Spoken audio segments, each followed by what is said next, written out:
Baik. Assalamualaikum warahmatullahi wabarakatuh. Selamat pagi, siang, sore, dan malam untuk semuanya. Kali ini kita akan membahas terkait edible insect as a feed atau sebagai serangga sebagai pakan.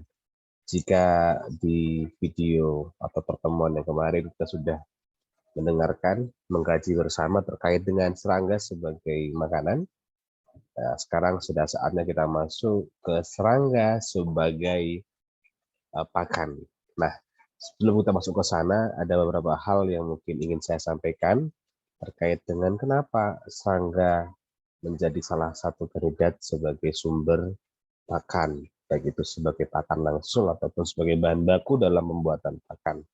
Oke, seperti yang sudah saya sampaikan pada pertemuan yang sebelumnya, bahwasanya tingkat peningkatan penduduk di muka bumi ini akan terus-menerus meningkat. Ya, itu data dari PBB.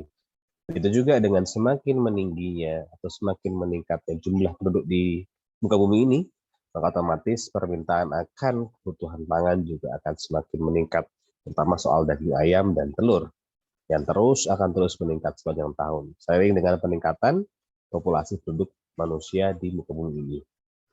Nah, karena daging ayam dan juga telur itu merupakan salah satu komoditas utama untuk di Indonesia.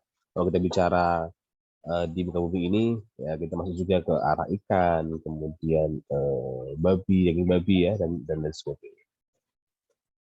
Nah, eh, permintaan daging ayam dan telur dan terus meningkat ini juga relate juga dengan harga daging ayam dan juga telur ayam yang terus juga meningkat. Hal ini akan kita jelaskan. Nah, salah satu bahan utama dalam pakan sentrat, baik itu untuk ayam, untuk daging babi, dan lain sebagainya itu ada 2 poin atau 2 hal, 2 item yang menjadi sesuatu yang bahan baku utamanya atau sumber protein. Itu yang pertama adalah tepung ikan dan yang kedua adalah tepung kedelai. Walaupun porsinya ini pada setiap pakan itu berbeda-beda, ada yang full tepung ikan, ada yang komposisinya tepung ikan plus tepung kedelai, dan ada juga yang sudah mengganti dari tepung ikan full mensubstitusinya ke tepung kedelai. Nah, tepung ikan itu apa? Tepung ikan itu adalah ya ikan yang ditepungkan begitu, ikan-ikan laut, sumber protein hewani bersama-sama dengan sifat nutrisi yang sangat baik, yang sangat diperlukan. Kandungan asam aminonya itu cenderung lengkap antara esensial dan non esensial, dan kemudian kandungan protein cukup tinggi sekali, itu antara kisaran 60 sampai 71%. Nah, sedangkan tepung kedelai ini adalah protein nabati, di mana memiliki daya cerna tinggi, kualitas yang tinggi juga, protein dan profil asam amino yang terbaik. Kemudian memiliki ada protein di kisaran 42 sampai 47%. Tepung kedelai ini cukup bagus karena asamnya tinggi, cuma menurut data mengatakan bahwa tepung kedelai ini keseimbangan antara asam amino itu kurang begitu seimbang, sehingga biasanya masih ada campuran dengan tepung ikan. Nah, ini banyak sekali. Nah, ingin tahu lagi, tepung ikan menurut FAO 2012 mengungkapkan data bahwasannya pendapatan ikan atau penangkapan ikan itu 22,8 juta ton ikan yang ditangkap adalah untuk penggunaan non makanan sebesar 25,7% ya.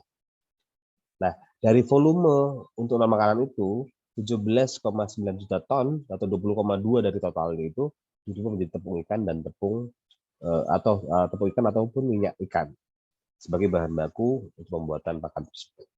Oke.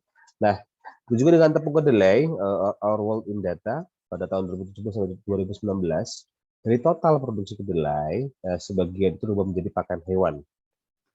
Sedangkan sisanya 77% dirubah menjadi pakan hewan atau menjadi salah satu bahan baku pembuatan pakan hewan atau ternak. Sedangkan sisanya itu terbagi menjadi bahan makanan untuk manusia dan juga untuk industri. Nah, di sisi lain kita memiliki tantangan yang cukup luar biasa di bidang bahan baku pakan ini atau sumber protein ini, di mana ketersediaan bahan baku terutama ikan sebagai salah satu bahan baku utama dalam pembuatan tepung ikan ini mengalami penurunan tiap tahunnya dalam hal penangkapan ikan. Kita lihat di data ini menurun ya dari tahun 1980, 90 sampai tahun 2000. Nah, ini didukung juga dengan data yang ada di wilayah tropis, di mana ada peningkatan suhu atau pengaruh dari adanya pengaruh perubahan iklim yang juga pasif beberapa dekade tahun ini, yang mengakibatkan salah satunya adalah efek rumah kaca atau peningkatan suhu, di mana pada tahun 70 sampai 2000 itu ada penurunan juga. Itu ada gambar ikan warna merah, orange sampai kuning, dan juga biru ya. Di mana tiap tahunnya itu dia mengalami penurunan. Ya, nanti ke depannya jumlah kita mendapatkan ikan itu akan lebih sedikit dibanding sebelumnya. Nah, hal ini juga yang turut juga menjadi salah satu penyebab kenapa tepung ikan itu terus melonjak naik tiap tahunnya. Kemudian ketersediaan bahan baku juga dari segi kedelai atau tepung kedelai ya. Ini data dari tahun ke tahun dari 2000 sampai 2012, di mana jumlah produksi kedelai ini cukup fluktuatif dan cenderung menurun. Kita lihat dari datanya, baik itu di Argentina, Brasil, dan USA sebagai salah satu sentra produksi terbesar kedelai di muka bumi ini. Nah, selain itu juga pengaruh dari produksi itu mengakibatkan field and yield loss atau kehilangan banyak sekali lahan-lahan yang mungkin lahan konservasi atau lahan dilindungi menjadi lahan-lahan yang produktif. Kemudian juga adanya climate change juga berpengaruh terhadap produksi kedelai secara tidak langsung ya. Kemudian juga penurunan kapasitas struktur lahan atau tanah kita sudah tidak lagi sebagus yang dulu. Kemudian juga resistensi akan OPT atau organisme pengganggu tanaman semakin tinggi juga. Kemudian yang selanjutnya adalah adanya residu kimia yang itu mengakibatkan penurunan kualitas baik pada tanah, pada air, bahkan sampai penurunan kualitas dari segi produk pertanian yang dihasilkan. Nah, biasanya itu ada aturan BMR ya, batas minimal residu. Jadi kita ingin melakukan ekspor atau kita ingin masuk ke beberapa instansi ataupun supermarket dan lain sebagainya. Nah, ini juga yang menyebabkan kenapa harga tepung kedelai semakin meningkat ya. Nah, dari situlah muncul sebuah ide untuk mengembangkan atau untuk menggunakan serangga sebagai salah satu bahan baku utama sumber protein dari pembuatan pakan. Nah, serangga ini muncul bukan tanpa sebab karena ini sudah mulai berjalan dari mulai 1 sampai 2 dekade sebelumnya terkait dengan pengembangan atau potensi dari serangga ini untuk digunakan sebagai bahan baku utama sumber protein. Baik itu dari segi pengembangan produksi ataupun dari segi penelitian. Nah, kenapa serangga menjadi salah satu kandidat utama sebagai bahan baku utama protein atau alternatif sumber protein adalah yang pertama, karena dalam budidayanya serangga tidak mengakibatkan efek rumah kaca ya, emisi rumah kaca, gas rumah kaca seperti yang dikeluarkan dengan adanya sapi. Ini juga menjadi salah satu penyumbang gas metan yang itu dapat kepada gas efek rumah kaca. Nah, serangga free dari situ. Kemudian juga kebutuhan akan tempat atau lahan itu lebih sedikit dibandingkan dengan sumber protein yang lain. Kemudian juga memiliki efisiensi rasio dalam mengkonversi pakannya lebih tinggi dibandingkan dengan sumber protein yang lain. Kemudian dapat merubah nilai dari bahan organik yang awalnya memiliki nilai yang rendah dapat dikonversi menjadi nilai protein dapat digunakan. Termasuk di antaranya adalah kotoran hewan. Nah, inilah beberapa alasan kenapa serangga itu digunakan. Selain juga apa yang sudah saya sampaikan juga di pertemuan sebelumnya yang terkait dengan kenapa serangga menjadi salah satu kandidat tadi ya. Tadi sudah dibahas terkait dengan penggunaan lahan, kemudian juga terkait dengan gas emisi rumah kaca, dan juga dengan penggunaan air atau kebutuhan akan air juga lebih sangat efisien pada kita menggunakan serangga dibandingkan dengan yang lainnya. Kemudian kebutuhan akan makannya itu hampir berbanding 1 banding 1, hampir ya, dibandingkan dengan sumber protein yang lain. Nah, itu kenapa serangga menjadi satu kandidat utamanya. Apalagi juga serangga ini kalau untuk proteinnya dia berada di rentang yang cukup luas dan cukup tinggi antara 30 sampai 70%, hampir menyaingi pada tepung ikan. Nah, salah satu juga yang mengakibatkan penyebab ya ataupun alasan kuat kenapa serangga ini ingin dikembangkan, karena serangga-serangga ini yang kita nantinya akan kita menjadikan sebagai salah satu bahan sumber protein tinggi, itu biasanya adalah serangga-serangga yang dalam siklus hidupnya itu dia banyak sekali mengolah atau memakan limbah-limbah organik yang notabene-nya limbah tersebut tidak digunakan, terbuang, dan dengan lower cost atau dengan biaya produksi yang lebih rendah untuk mendapatkan. Di sisi lain, ada juga isu yang berkembang bahwasanya tingkat food waste di muka bumi, bukan Indonesia, di muka bumi itu mencapai 1/3 dari total produksi seluruhnya. Jadi kehilangan penurunan atau terbuangnya itu 1/3, baik itu ya sifatnya food loss ataupun food waste. Food loss ini dari mulai tanam sampai panen, sampai pasca panen, sampai distribusi, sampai ke pelanggan, sampai ke konsumen, itu namanya food loss. Beberapa kehilangan. Plus food waste itu sendiri adalah makanan-makanan yang tidak dihabiskan. Masuk Indonesia. Nah, seperti yang sudah saya singgung sebelumnya, Indonesia itu termasuk nomor 2 ya, negara dengan tingkat tertinggi dalam menghasilkan food waste. Sungguh beda sekarang kita masih negara berkembang ya. Kita sudah menduduki nomor kedua. Kalau negara berkembang berarti kan masih ada tingkat kemiskinan ya. Jadi tingkat kemiskinan masih tinggi, tapi di sisi lain juga food waste-nya juga tinggi. Ini cukup miris juga. Padahal 5 besar tadi itu sisanya 1 sampai 1, 3, 4, 5 itu adalah negara maju. Kita hanya negara berkembang begitu ya. Nah, cukup miris juga. Nah, itulah alasan kenapa serangga ingin digunakan, karena ya ada lower cost-nya. Dari yang pertama adalah penggunaan bahan organik atau limbah organik tersebut. Nah, banyak sekali kandidatnya.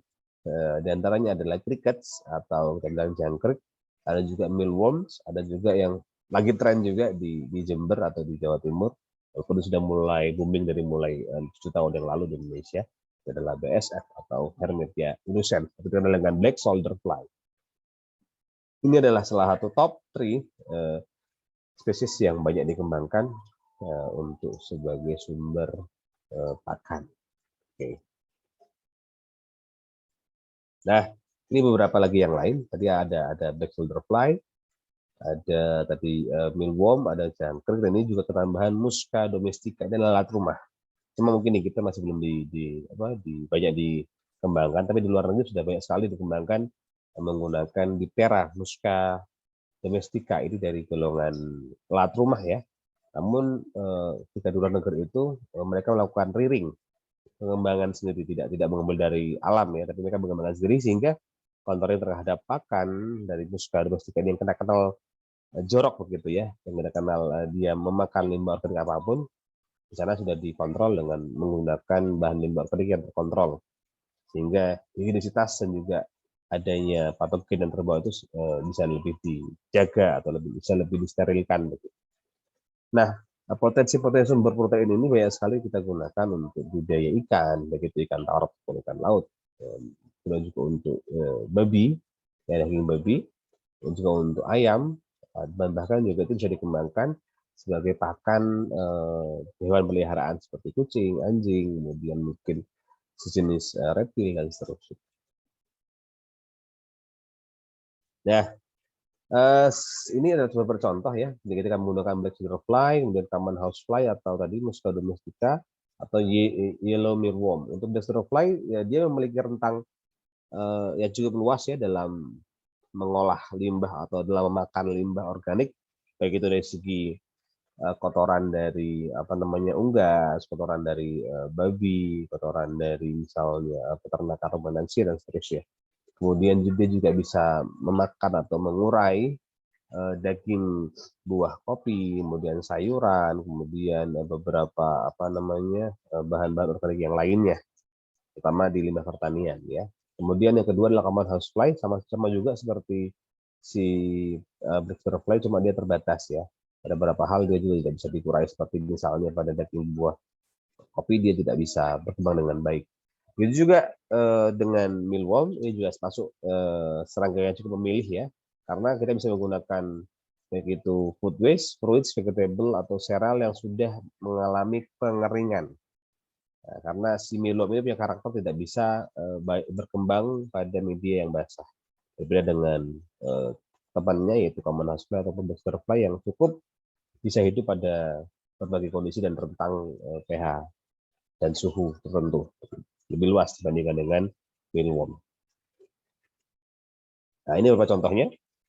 Ini disarankan ya, feedstocknya bisa substrat vegetable ataupun fruit, limbah ya, limbah sayur, substrat sayur ataupun limbah substrat buah, kemudian unprocessed former foodstuff, misalnya seperti susu ataupun telur, yang mungkin sortiran dan lain sebagainya. Unprocessed former foodstuff, meat and fish ini emang belum disarankan, walaupun di lapangan si black butterfly ini bisa mengurai daging ataupun ikan atau sortiran ya, itu bisa mengurainya. Sedangkan mealworm sama jadi memang tidak bisa. Kemudian catering waste atau food waste, sisa makanan manusia itu juga bisa diolah bisa diurai oleh si maggot, bahkan lebih bagus. Cuma mungkin di luar negeri ini menjadi salah satu alasan pertimbangan, mungkin ada pertimbangan tersendiri sehingga tidak begitu disarankan. Kemudian kotoran hewan juga untuk mealworm sama si pikat memang tidak bisa, tapi untuk maggot juga masih bisa. Walaupun pada beberapa penelitian itu dikatakan maggot itu untuk dalam mengurai kotoran hewan atau kotoran hewan ya itu bisa, tapi tidak menghasilkan kualitas yang lebih bagus dibandingkan dengan limbah lainnya. Nah, ini juga bisa kita kembangkan karena itu bisa kita gunakan sebagai untuk protein dan fatnya. Itu pada anjing, pada peliharaan ya, pada kucing, pada ikan, pada ayam. Nah, kemudian untuk pada babi ini protein tidak masuk karena yang dimaksud dengan protein ini adalah protein yang non hidrolis protein. Nah, kalau hidrolis itu semuanya insya Allah bisa. Gitu. Kemudian selanjutnya, nah perkembangan dari penggunaan jangkar ini, penggunaan dari serangga ini bisa kita kembangkan menjadi banyak sekali produk, baik itu bahan baku dalam pembuatan pelet, salah satu komposisi dalam pembuatan pelet, di mana serangga ini sekali lagi bisa menggantikan dari tepung ikan, minyak ikan, ataupun tepung dari kedelai. Jadi salah satu bahan baku dalam proses pembuatan pelet pakan. Nah, selain itu juga sudah banyak dikembangkan, di mana serangga ini dikembangkan menjadi didapatkan oilnya atau minyaknya. Cukup menarik ini, minyak. Untuk juga menggantikan minyak ikan. Jadi minyak serangga ini untuk menggantikan minyak ikan. Ada juga yang di dry atau dikeringkan, seperti gambar itu adalah gambar dari dry maggot atau maggot yang sudah dikeringkan dengan pengeringan microwave ya. Juga tepung serangga, contoh itu adalah tepung dari jangkrik. Gitu. Itulah beberapa pengembangannya. Misalnya seperti kita bicara seperti oil ini juga menjadi salah satu bahan baku pembuatan pakan. Ya. Menggantikan minyak ikan. Ada juga seperti tadi dry maggot ini juga bisa digunakan langsung untuk pets, misalnya untuk kucing, untuk anjing, bahkan untuk kita gunakan sebagai beberapa peliharaan seperti reptil ya, gecko, kadal dan seterusnya. Masih banyak sangat interest terhadap dry maggot ini. Oke. Nah, kali ini kita akan banyak berfokus pada BSFP atau black shoulder fly-nya yang emang dalam satu dekade ini sedang banyak dikembangkan, baik itu di luar negeri atau di Indonesia, tapi khususnya di Indonesia 10 tahun terakhir ini. Nah, next ya. Nah, apa sih kelebihan dari BSF ini? Nah, BSF ini dikenal selain dia memiliki kandungan protein cukup tinggi, rentangnya antara kurang lebih 40 sampai 72%.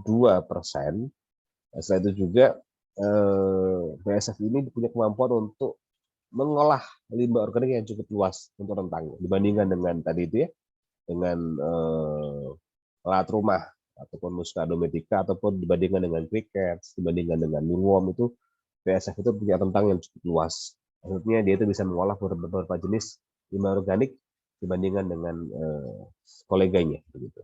Dan juga kemampuan konversinya cukup cepat ya dalam dekomposisi, dan juga dia punya kemampuan untuk adaptasi atau survive pada rentang kondisi limbah yang cukup luas ya, baik itu pH, baik itu kondisi basah dan kering, dia bisa hidup di antara itu, lebih luas dibandingkan dengan yang lain. Nah, jadi circle-nya seperti itu. Jadi limbah itu diolah oleh BASF, kemudian BASF nanti akan diambil, dikeringkan menjadi salah satu bahan baku pembuatan pakan, berkali kata ikan dan tepung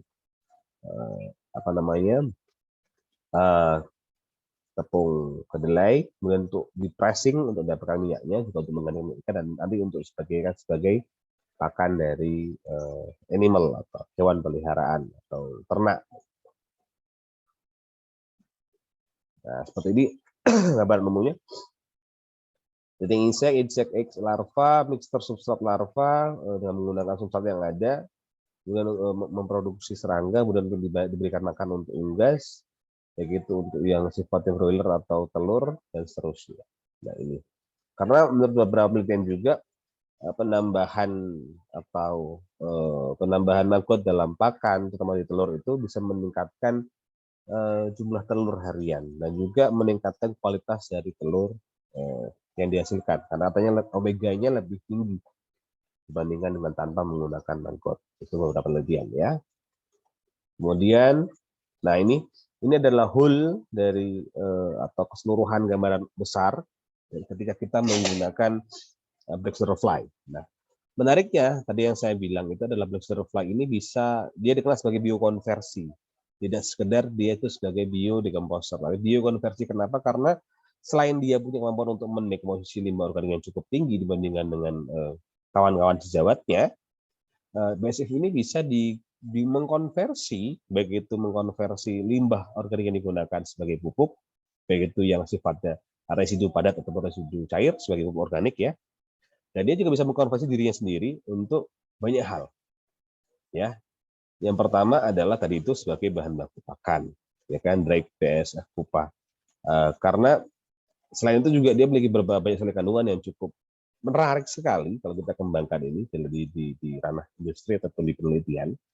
Pertama adalah dia memiliki kandungan tinggi protein dengan rentang di sini datanya 36 sampai 65%. Rentangnya cukup jauh dibandingkan dengan rentang protein pada sumber atau pada serangga yang lain. Kenapa? Karena BASF ini termasuk serangga yang proteinnya itu amat sangat tergantung, amat sangat dipengaruhi oleh kandungan awal protein limbah organik yang diurai. Jadi bisa jadi range 36 sampai 40-an itu adalah limbah yang digunakan itu misalnya dari limbah yang mungkin volume proteinnya juga cenderung rendah seperti mungkin limbah sayur, limbah buah. Dan semakin ke sini dia di range 40 sampai 50-an itu biasanya protein biasanya limbah yang digunakan itu yang seperti manure ya, seperti kotoran unggas, kemudian kotoran ayam puyuh dan seterusnya yang memang makannya adalah pakan pur yang proteinnya tinggi. Nah, itu juga dengan ketika kita mengarahkan itu ke maksimum, misalnya kita menggunakan ampas tahu, kita menggunakan mungil kedelai, kita menggunakan mungil sawit dan seterusnya, itu juga akan mempengaruhi terhadap range atau hasil protein yang didapatkan. Nah, selain itu juga dia memiliki asam amino yang cukup esensial seperti methionine, lisin, valin, arginin dan masih banyak lagi yang lain. Kemudian pada substrat atau pada bekas kepompongnya atau bahkan dari maggot itu sendiri, bahkan juga pada imago yang sudah mati itu memiliki kitin, di mana kitin ini the second most abundant polysaccharide in nature. Nah, ini ketika kita bisa mengembangkan itu bisa menjadi ketosan. Nah, ketosan adalah salah satu bahan baku yang banyak digunakan dalam hal kosmetik, kemudian dalam hal pengembangan olahan makanan dan seterusnya yang lagi. Kemudian di belakang saya ini dia juga bisa memiliki kandungan lemak yang cukup tinggi, baik itu food fat ataupun yang sifatnya fatty acid atau asam lemak. Nah, yang saya garis bawah itu, yang saya lingkari merah itu adalah asam lemak yang dalam bentuk asam laurit atau asam laurat. Nah, asam laurat ini banyak sekali berperan sebagai banyak sekali kandungan senyawa antimikrobanya. Sama-sama dengan kitin juga seperti itu. Nah, menarik ya. Nah, ini beberapa skema yang coba dirangkum. Apa sih yang bisa kita dapatkan dari black butterfly ini? Pertama adalah dia itu bisa banyak sekali mengefisiensikan dalam hal pakan Jadi beberapa itu dipraktekkan menjadi semacam selingan pada pakan yang sudah ada, begitu pada ikan nila, ikan lele dan seterusnya. Dan juga memperpendek masa tumbuhnya, misalnya 3 bulan menjadi 2,5 bulan dan seterusnya. Selain itu juga banyak sekali dikembangkan juga, bahkan ini juga banyak digunakan di tingkat rumah sebagai pengolah limbah skala rumah tangga. Ada juga untuk daging babi dan untuk poultry, itu cukup juga meningkatkan. Bahkan di ayam itu ada penelitian bahwasanya dia itu bisa untuk meningkatkan imunomodulator, meningkat imun bagi hewan ternak atau ayam. Cukup menarik. Bahkan ini juga didukung oleh beberapa referensi, ya. Seperti ini adalah detection of antimicrobial substance from larva of the black soldier fly, Hermetia illucens, Stratium. Lihat bahwasanya asam laurat ini juga ditemukan faktanya, mungkin dalam bentuk senyawa lain ya, dan itu bisa menghambat banyak sekali mikroba ataupun patogen jahat seperti E. coli, salmonella dan masih banyak lagi yang lainnya. Kandungan senyawa dari tubuh si mangkut ini. Kemudian selanjutnya antimicrobial peptide from black soldier fly atau AMP, ya, antimicrobial peptide itu juga ditemukan juga di black soldier fly, dan itu cukup menjanjikan untuk kita kembangkan dalam menjadi antibiotik, terutama untuk peternakan hewan ternak, gitu. Karena kandungannya cukup tinggi. Ya, hal ini bukan tanpa alasan, karena emang si black soldier fly ini banyak hidup pada limbah organik, di mana limbah organik itu kita tahu juga akan banyak juga mikroba patogen jahatnya atau patogen yang tidak baik, gitu ya. Sehingga mungkin BASF ini dibekali juga dengan ketahanan yang luar biasa, terutama adalah senyawa antimikroba dalam tubuhnya atau dalam pencernaan. Nah, ini adalah kajian kita terhadap pengaruh atau potensi serangga sebagai sumber pakan. Ini pun harus dilihat dengan sangat bijak sekali. Nah, sekarang butterfly itu sudah sangat luar biasa pengembangannya, ya, untuk mengembangkan untuk mengolah sampah, limbah organik, kemudian juga karena banyak sekali turunannya kalau kita lihat, ya. Kalau umum di Indonesia yang sudah dikembangkan itu adalah pertama adalah untuk mendekomposisi sampah organik, kemudian bisa mendapatkan secondary product berupa residu padat, residu cair yang kita sama-sama bisa menggunakan sebagai pupuk organik, ya. Kemudian juga main produknya atau produk utamanya itu adalah fresh maggot, yaitu juga bisa langsung kita berikan kepada hewan ternak. Itu juga bisa kita olah menjadi dry maggot, dan juga punya pasarnya. Sama untuk yang microwave dry atau yang pengeringan dengan menggunakan microwave itu memiliki segmentasi khusus untuk ikan hias, untuk hewan peliharaan seperti di golongan reptil. Itu nanti juga bisa dengan dry maggot biasa dengan menggunakan oven, nanti akan kita larikan ke dalam bentuk tepung atau serbuk. Yang itu juga banyak dicari sebagai pengganti tepung ikan. Nah, selain itu juga cangkang pupanya juga masih bisa dikembangkan itu.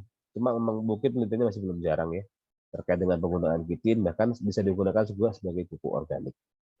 Nah, belum lagi kita bicara terkait dengan kandungan minyaknya, kita pressing dengan minyaknya. Belum lagi ketika kita bisa mengembangkan senyawa antimikrobanya dan lain sebagainya. Masih banyak lagi yang bisa dikembangkan dari sini. Sehingga serangga memang menjadi salah satu alternatif yang luar biasa sebagai sumber protein menggantikan tepung ikan, minyak ikan, ataupun juga tepung kedelai yang sampai saat ini sering mengalami penurunan, ya, sehingga serangga menjadi salah satu kandidat yang kuat. Gitu. Semoga bermanfaat untuk kita semuanya. Nanti mungkin kita akan diskusi di pertemuan selanjutnya. Terima kasih. Assalamualaikum warahmatullahi wabarakatuh.